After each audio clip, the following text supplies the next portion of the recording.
Salut à tous, une vidéo un peu particulière pour deux raisons. La première, c'est que dans quelques jours je pars et je ne pourrai sans doute pas vous proposer de vidéos en fin de semaine comme d'habitude.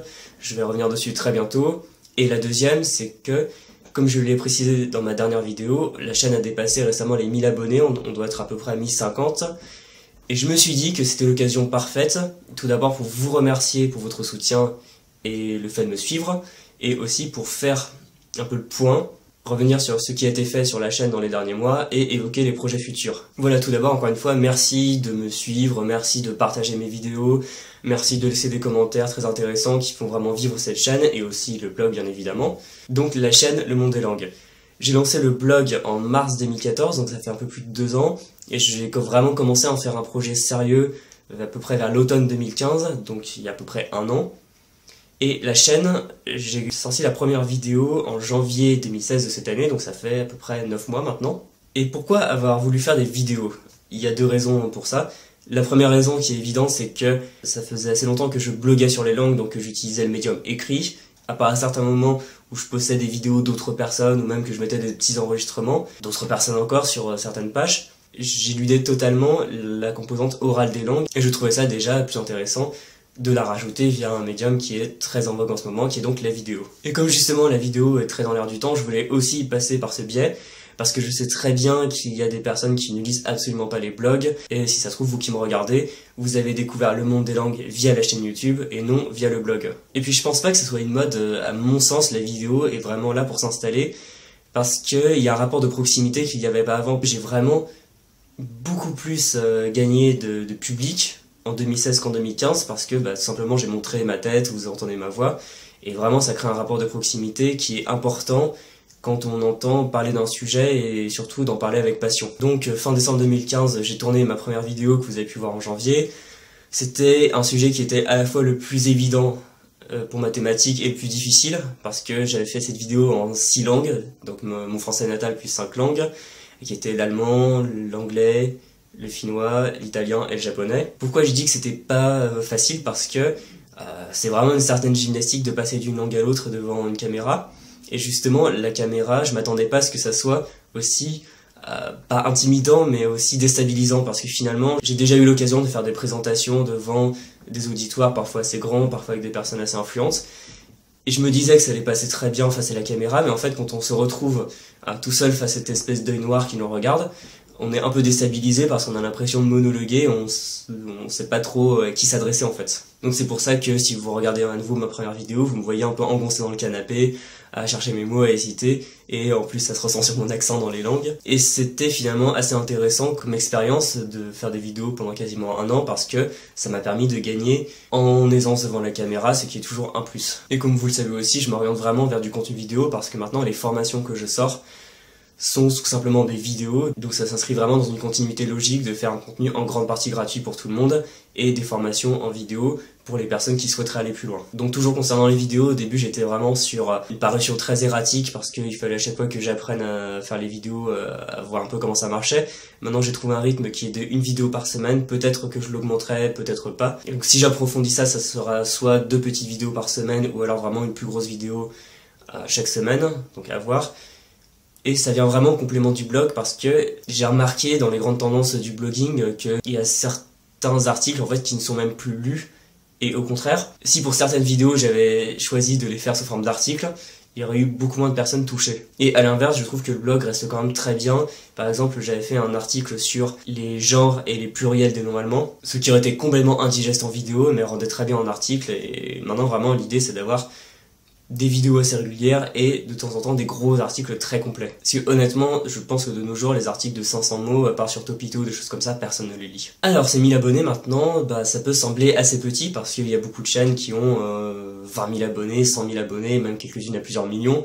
Donc finalement, ça peut sembler assez petit comme résultat, mais je pense qu'on peut s'en réjouir tout simplement parce que d'une part, les langues, c'est une thématique qui n'est pas très abordée en France, et en plus dans la façon que j'ai de parler des langues, c'est-à-dire ne pas faire une chaîne sur l'italien, une chaîne sur le russe ou autre, mais vraiment une chaîne sur apprendre à apprendre les langues. C'est quelque chose de relativement nouveau, donc c'est assez compréhensible qu'il faille un peu de temps pour que ça prenne, et donc je m'attendais à ce genre de résultat.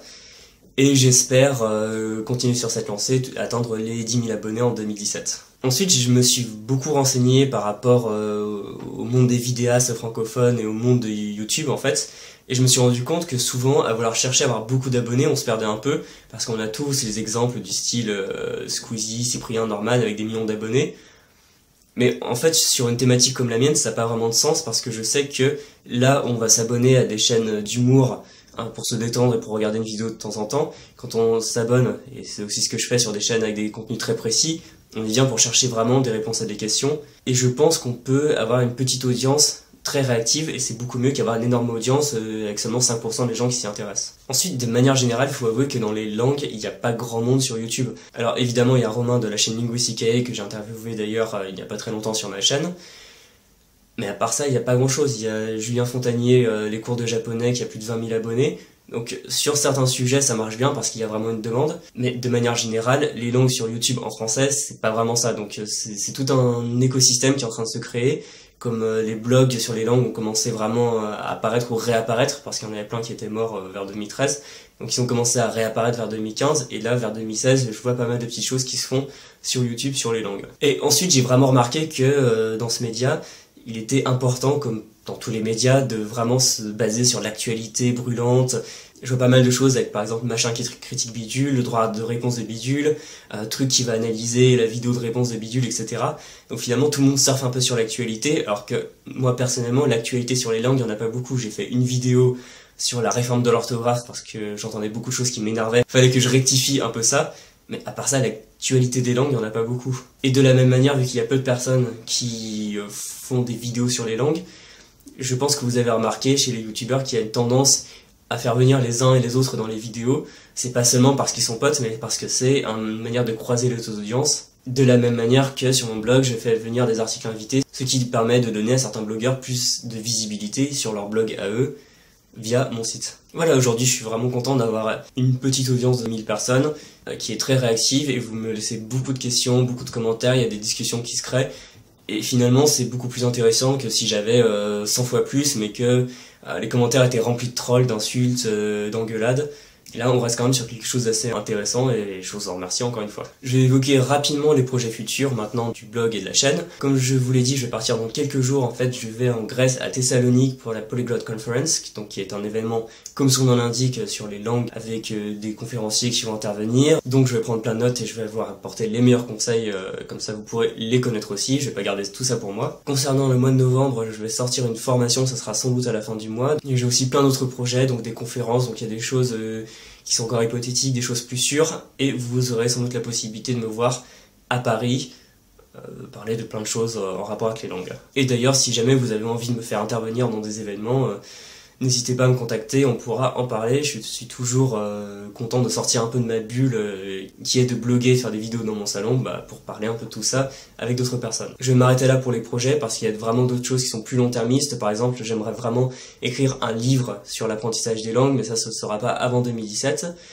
Et maintenant, je vais arriver à la dernière partie de cette vidéo, dans laquelle je vais vous parler de mon petit projet, qui est donc de faire une vidéo FAQ, foire aux questions, et je vais vous mettre à contribution, parce que l'idée, ce serait que vous me posiez toutes vos questions, et je pourrais vous répondre directement dans cette vidéo. Alors, pourquoi je veux faire ça? Tout d'abord, un peu pour fêter le passage des 1000 abonnés, et ensuite parce que vous êtes très nombreux à me poser des questions, que ce soit dans les commentaires, par mail, etc.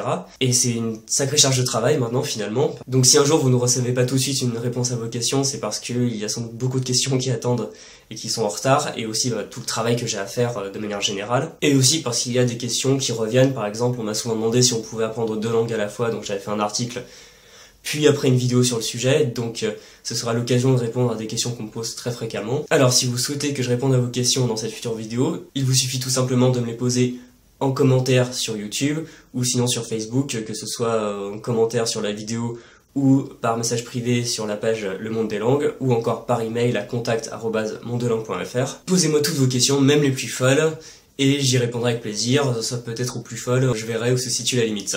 En attendant, je vous dis à très bientôt sur le blog et sur la chaîne. Salut!